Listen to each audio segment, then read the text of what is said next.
Escucha a tu cuerpo, es tu mejor amigo en la tierra. Capítulo 19. Los miedos, las culpabilidades.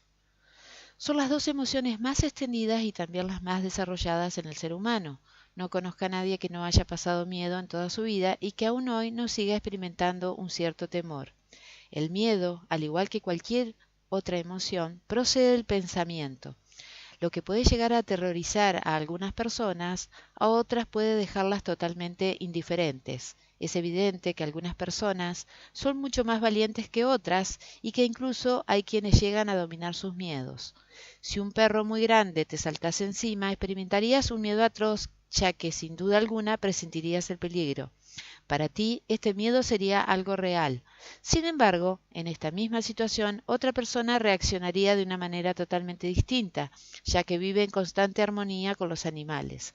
De esta forma, su primer impulso sería de confianza, ya que está plenamente convencida de que el animal no pretende hacerle ningún daño. Es su forma de divertirse, igual que el ser humano también posee su propia forma de expresar la alegría y el amor. Lo más importante es que tomes conciencia de tu miedo con el fin de poder definir si es real o no.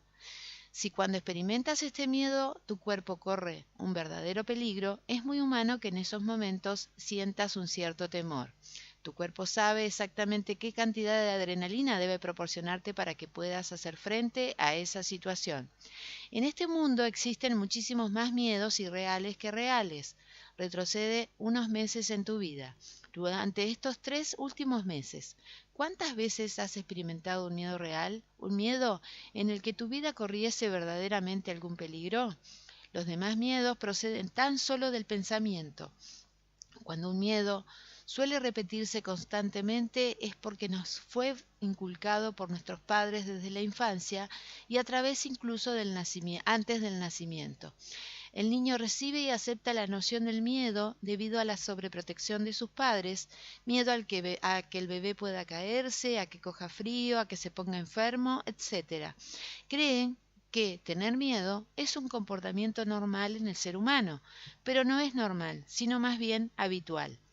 Como ya te he mencionado, a través de tus pensamientos, el ser humano forma una imagen en el mundo invisible a la que podríamos denominar elemental. Cuanta más energía le proporcione a este elemental, más lo alimentará y con el tiempo podrá inclusive llegar a materializarlo y a convertirlo en realidad en el mundo visible. Seguramente esto te ayudará a comprender que si una persona tiene miedo de que le roben, al final le robarán, y si tiene miedo de que la violen, terminará por ser violada. Todo se concreta de forma inconsciente. Cuanto más miedo tenemos, más lo materializamos. Sin duda, el hecho de ser más conscientes de nuestros miedos nos ayudaría a liberarnos de ellos, pero esta tarea es mucho más difícil cuando se trata de un miedo inconsciente. Aprendiendo a ser más conscientes, practicando el amor y la toma de conciencia, algunos de estos miedos inconscientes asomarán a la superficie. Aprendiendo a reconocerlos, podrás llegar a dominarlos mejor. Otro ejemplo. De pequeño tus padres te dejaron durante un mes en un lugar desconocido para ti. Pensaste que tus padres te rechazaban y que quizás no los volverías a ver. A esa edad decidiste que el rechazo era algo intolerable, algo realmente difícil de soportar y a partir de ese momento empezaste a sentir un gran temor hacia él. Sientes tanto miedo hacia el rechazo que lo provocas constantemente. Cuando te acercas a personas que te resultan muy queridas, inconscientemente provocas una serie de situaciones que hacen que terminen por rechazarte. El niño que tiene miedo al rechazo acaba siendo rechazado en el colegio, en casa y más tarde incluso por su pareja. La decisión adoptada durante su infancia le afectará hasta el momento en que consiga llegar a descubrirla y sea capaz de dominarla. Los miedos son tan sutiles que engendran nuevos miedos, los cuales se van infiltrando gradualmente en la persona hasta convertirse en fobias. Hay una gran variedad de miedos: el miedo a la oscuridad, al agua, a los túneles, a los puentes, a los ascensores, a sentirse encerrado, a avergonzarse en público, a engordar, a la falta de dinero, a los animales, al tráfico, a las alturas, a los microbios, a las grandes aglomeraciones, a la muerte, a las enfermedades, a los accidentes, al fuego, a los aviones, a las inyecciones, etcétera, etcétera. Pero existen aún otros miedos mucho más sutiles: el miedo a no estar a la altura de una situación, a que los demás se rían de nosotros, a no ser aceptados, al rechazo y a la humillación, a las críticas, a las acusaciones, a herir a los demás, etcétera. ¿Te das cuenta del enorme poder que puede llegar a ejercer el miedo sobre el ser humano? Las personas con más tendencia a vivir estos miedos son aquellas cuyos padres durante su infancia le demostraron una gran inseguridad y ansiedad, incapaces de enfrentarse a sus propios problemas. Estos problemas emotivos hacen que los padres presten una atención excesiva a los miedos de los hijos. Según las investigaciones realizadas, se ha llegado a la conclusión de que las mujeres suelen padecer muchos más miedos y fobias que los hombres. Un miedo se transforma en fobia, es decir, en un miedo crónico, en el momento en que tiene lugar algún cambio importante en la vida del sujeto. El orden de estos cambios podría definirse como sigue: el primer día de escuela, la adolescencia, la madurez, el matrimonio, el nacimiento de los hijos, un divorcio, la muerte de la pareja o de algún ser querido, etc. Se trata de unos momentos muy críticos en los que los miedos de una persona pueden llegar a acentuarse y a convertirse en fobias.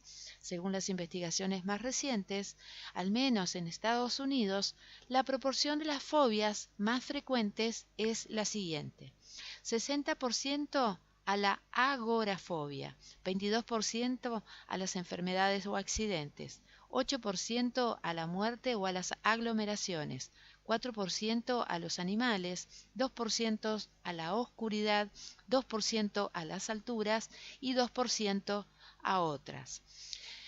Como habrás podido observar, la agorafobia es uno de los miedos más corrientes en el ser humano. Pero, ¿qué es la agorafobia? La agorafobia es el miedo a tener miedo. He tenido la suerte de trabajar muy de cerca con bastantes agorafóbicos y debo reconocer que al principio esta fobia parece muy difícil de dominar y causa un gran miedo a la persona que la sufre. Pero los que la padecen no deben perder la esperanza, pues este miedo a tener miedo no es invencible. Hay muchas personas que han conseguido liberarse de él. Lo más difícil para las personas agorafóbicas es que viven dos angustias a la vez. En primer lugar, la situación en sí misma, y después el hecho de saber que los demás, al no padecer esta enfermedad, puedan considerarlos locos, estúpidos o débiles. Por este motivo, la persona que sufre grandes miedos siempre intenta ocultarlos. En el medio familiar, esto se complica un poco más, pero lo que puede perjudicar más a una persona agorafóbica es cuando el propio cónyuge acepta sus miedos y empieza a sobreprotegerla. La agorafobia abarca también el miedo a estar lejos de un lugar conocido o de alguna persona que le proporcione seguridad. Puede tratarse del marido, de la esposa, del padre, de la madre o incluso de los hijos. El lugar más seguro casi siempre suele ser el propio hogar. El lugar más seguro, cuando el agorafóbico se haya desprovisto de esta seguridad, se deja invadir por el miedo. También le asustan los lugares públicos, tiene miedo a perder el conocimiento, a caerse, a sufrir algún ataque al corazón, a hacer el ridículo delante de los demás o a encontrarse solo delante de un montón de gente. Un agorafóbico siempre cree que está solo, pero en realidad casi nunca le pasa nada. Se puede reconocer al agorafóbico por sus reacciones físicas: turbación, gran tensión o debilidad muscular, exceso de sudoración, dificultades respiratorias, náuseas, incontinencia urinaria, palpitaciones, etc. Si los síntomas se manifiestan cuando la persona está sola, pueden ser la señal de un ataque de agorafobia. Las personas que sufren esta enfermedad desde hace varios años pueden llegar incluso a no salir de su casa, ni siquiera para ir a la tienda de la esquina. Uno de los síntomas típicos es que tienen miedo de perder el control, pero en realidad esto es algo que no suele ocurrir casi nunca. Es importante aceptar que se trata de una fobia creada por unos miedos exorbitantes que han ido creciendo porque han sido alimentados por una imaginación desbordante y mal utilizada. En consecuencia, a su elemental le ha sido proporcionado o le está siendo proporcionado un exceso de energía. Bastará con cortar esta energía para hacerlo desaparecer todo y utilizar este exceso de imaginación para crear cosas hermosas. Una de las mejores formas de enfrentarnos al miedo es emprender una acción en su contra, como si el miedo nos resultase desconocido. Se trata de empezar por pequeñas victorias cotidianas. Aquel que tenga miedo a las alturas deberá aventurarse a ellas. Aquel al que le asusten los animales deberá acercarse a ellos poco a poco. Por pequeñas que sean sus victorias, siempre deberá felicitarse por ellas. La familia deberá animar a la persona por cada uno de sus éxitos. El miedo no puede razonarse. Intentar vencer nuestros miedos a través del razonamiento jamás nos conducirá a nada. Los razonamientos no son la solución. De todos los métodos, el más eficaz es la acción. El empleado que teme a su jefe, pero desea pedir un aumento de sueldo, no adelantará nada quedándose sentado en su escritorio. Lo ideal sería que fuese a llamar a la puerta de su jefe, entrase en su despacho y le explicase el porqué de su visita, manifestándole su miedo. No tenemos que asustarnos por reconocer nuestros miedos. Expresarlos nos ayudará a aceptarlos mejor y así llegar a dominarlos nos resultará mucho más fácil. Las personas que viven constantemente sumidas en el miedo viven atormentadas, día y noche, por su pequeña voz interior que los acosa sin descanso. Intentar acallar esta voz con las drogas o con la bebida no es la solución. Una vez disipado el efecto, la voz vuelve a aparecer. Cada vez que experimentes algún miedo frente a algo, fíjate en aquello que puedes llegar a perder o a ganar actuando de esta forma. Si piensas que puedes ganar mucho más de lo que puedes perder, debes dejar de resistirte. Pero si por el contrario hay mucho más que perder de lo que puedes ganar, antes de decidirte, tómate el tiempo necesario para pensarlo. ¿Cuántas veces en tu vida te has reprimido a causa del miedo? Tanto el reconocer tus miedos como el enfrentarte a ellos te ayudará a conseguir un montón de cosas maravillosas. Otro de los aspectos negativos del miedo es el de obligarnos a adoptar una decisión equivocada. Si una noche debes elegir entre dos actividades distintas y te muestras indeciso, fíjate en si tus dudas están motivadas por el miedo. Si te dejas dominar por este, no hay duda de que adoptarás la decisión equivocada.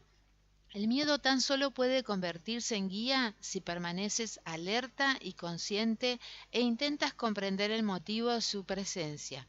Ejemplo, alguien te invita a una fiesta a la que no te apetece ir en absoluto. Sin embargo, aceptas porque tienes miedo de defraudar a tus amigos, así como a tu familia. Lo que haces es tomar una decisión equivocada, una decisión motivada por el miedo. Si una noche te invitan a una reunión, pero decides no acudir porque tienes miedo a la oscuridad y tener que regresar a casa solo te asusta, de nuevo vuelves a adoptar una decisión equivocada. Dejarnos motivar por el miedo no lleva más que a decepciones e insatisfacciones, y nuestro amor propio resulta afectado. Esto provoca una especie de enfermedad interior. Sin embargo, si te muestras atento, el miedo también puede ayudarte a realizar una buena elección. Cuantas más emociones acumules, más te abrirás a las demás emociones que circulan por el cosmos, de las cuales también forman parte los miedos. Las vibraciones del miedo te rodean constantemente desde el plano invisible. Vivirás estos miedos y te dejarás dominar por ellos hasta que llegue el momento en el que aprendas a vencerlos. Esta es una de las principales características del agorafóbico, mostrarse demasiado sensible a los miedos externos. Considera que tus cuerpos sutiles forman una especie de burbuja protectora a tu alrededor. Imagina que el caparazón de esta burbuja encierra todos los miedos que has conseguido llegar a dominar. Para cada uno de los miedos que todavía no has llegado a vencer, aparecerá una fisura por la que entrará una corriente de miedos similares que harán tambalearse tu armonía. Si dominas tu vida y eres capaz de vivir plenamente el amor, conseguirás solidificar esta burbuja, cerrarás todas sus fisuras y, al igual que ella, te convertirás en un ser impenetrable a cualquier vibración negativa o destructiva. Las culpabilidades son otras emociones que dominan la vida de la mayoría de la gente. Existe una gran diferencia entre ser culpable y sentirse culpable. El ser humano es especialista en el arte de sentirse culpable. Todo el mundo puede sentirse culpable, aunque en realidad no lo sea. Ser culpable es saber que has hecho algo malo, tanto con respecto a ti mismo como hacia los demás. Mira en tu interior. ¿Cuándo fue la última vez que actuaste de forma consciente con el fin de perjudicar a alguien? ¿Cuánto tiempo hace que perjudicaste a alguien, sabiéndolo interiormente?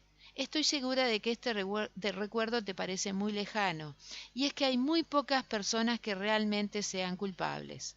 Aceptar tu perfección es un método que siempre resulta muy eficaz para liberarte de esta culpabilidad.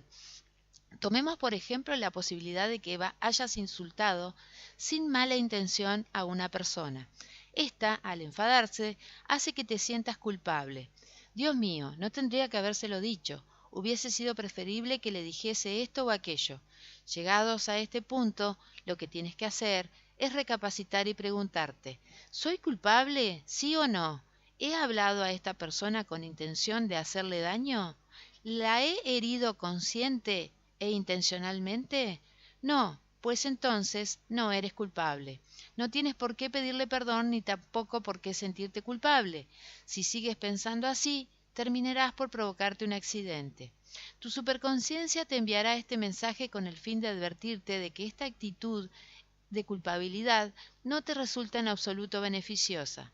Sin embargo, si a quien han herido es a ti, y cuentas con vengarte perjudicando a aquel que lo haya hecho, entonces sí eres culpable, pues estás actuando conscientemente. Sentirás una especie de malestar interior que te obligará a confesar: sí, soy culpable, me había prometido a mí mismo que me vengaría. Entonces, para neutralizar tu culpabilidad, resultará imprescindible que le pidas perdón a la persona ofendida, la hayas acusado tanto de palabra como de pensamiento. Lo mismo sucede contigo, pues, aunque te parezca muy extraño, también deberás pedirte perdón si eres culpable de algo que hayas podido hacerte a ti mismo. No olvides que cada uno de tus pensamientos, sea bueno o malo, es una vibración enviada al mundo invisible. Esta vibración es recibida por la persona en cuestión sin que ella se dé cuenta, tanto si se trata de un pensamiento de odio, de ira, de acusación o de amor. Este pensamiento alcanzará a la persona hacia la que vaya dirigido. Aunque nos resulte muy difícil aceptar la teoría de que todo esto sucede en el mundo invisible, esta es totalmente cierta. ¿Acaso no has experimentado alguna vez un cierto malestar al estar cerca de una persona? Ignoras de dónde procede este malestar, pero no puedes evitar el sentirlo. Esto también puede llegar a sucederte incluso en compañía de un amigo con el que últimamente hayas vivido algunas emociones. En apariencia nada ha cambiado, pero a nivel del pensamiento hay algo que no funciona. Este malestar puede provenir de tus pensamientos o de los suyos. Es una señal de que él o tú estáis actuando en contra del amor. Para aprender a purificarte interiormente, así como para amar de verdad, bastará con que lo hagas de corazón, es decir, que te desprendas de una de estas emociones a medida que se vayan presentando. Cuando eres culpable, tanto por tus pensamientos como por tus palabras o acciones, es importante que pidas perdón. Hazlo por ti. No te preocupes por la reacción de la otra persona. No te angusties, incluso antes de haberte acercado a ella. ¿Qué dirá ¿Qué va a pensar? ¿Y si se ríe de mí? ¿Y si me echa a mí toda la culpa? Todos estos pensamientos son fruto de tu pequeña voz interior que lo único que pretende es intentar trastornarte. ¿Cómo reaccionarías frente a una situación como esta? A una persona le han robado $20 del bolso. Su primer pensamiento ha sido el de asustarte, pero se da cuenta de su error y va en tu busca para decírtelo. Sabes, cuando me desaparecieron los $20 del bolso, pensé que había sido tú. He venido a pedirte perdón porque creo que he sido muy injusto al haberte acusado. ¿Cómo reaccionarías ante esta persona? ¿Le darías un puñetazo? ¿La odiarías? Claro que no. Sin lugar a dudas, esta muestra de confianza te acercará más a ella. Admirarás su valor y sinceridad y la apreciarás todavía más. Cuando se habla con el corazón, siempre se consigue llegar hasta el corazón de la otra persona. Esta es una de las grandes leyes naturales de la vida, de corazón a corazón y no de cabeza a cabeza. Escúchate hablar. ¿Tiendes a utilizar siempre alguna excusa? Una persona que se pasa toda la vida intentando excusarse por algo, normalmente es porque siempre se siente culpable. Se dice que cuando alguien se excusa, se acusa. Probablemente no tardarás en darte cuenta de que la persona en relación a la cual te sientes culpable con más frecuencia eres tú mismo. ¿Cuántas veces te has acusado injustamente? ¿Te has insultado y recriminado por el hecho de haberte olvidado de algo? Lo haces todo lo mejor que puedes. No tienes por qué acusarte de nada. Debes pedirte perdón y pedir perdón a Aaron. Aprende a quererte más y a aceptar tu perfección, y de esta forma acepta la perfección de los demás. Aceptar la perfección de los demás te resultará mucho más fácil. Si lavando la vajilla rompes un vaso, ¿te sientes culpable? ¿Tenías la intención de romper el vaso por el simple placer de romperlo? No, simplemente sucedió así. Nunca pretendiste romperlo intencionalmente. Entonces, ¿por qué enfadarte, recriminarte o sentirte culpable? Esto es algo que también puede suceder a los demás. No eres el único que puede tener un accidente. Los accidentes en sí mismos son un castigo para exculparte.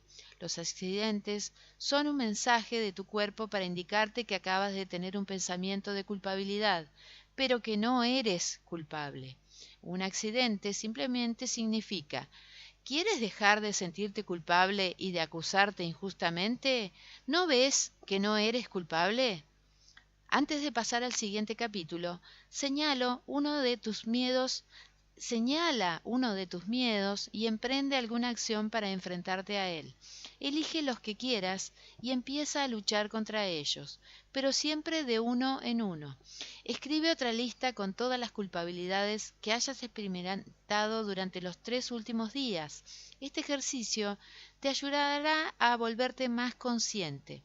En la lista también deberás mencionar si eras realmente culpable o si simplemente te sentiste culpable sin serlo. Observa también tus accidentes e intenta descifrar tus culpabilidades. En el centro, escucha a tu cuerpo. Utilizamos con frecuencia una afirmación. Esta afirmación deberá ser repetida sin descanso con el fin de dejar de escuchar esta voz interior y de dejar de proporcionar toda esta energía al elemental creado. En cuanto experimentes la más mínima inquietud, duda o aflicción, haz la siguiente afirmación: yo soy el único dueño de mi propia vida, y cualquier otra conciencia que no sea la mía es automáticamente expulsada y liberada. Cuanta más energía utilices al realizar esta afirmación, más que limitarte a decirla de pensamiento, con más rapidez actuará.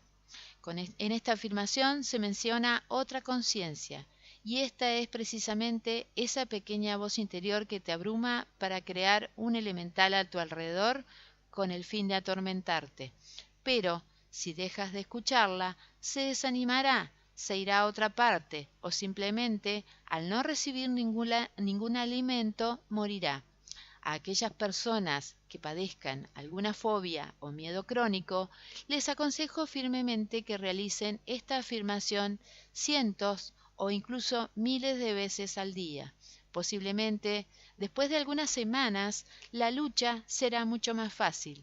De esta forma podrás llegar a vencer todos tus miedos y culpabilidades. Continuamos en el próximo capítulo.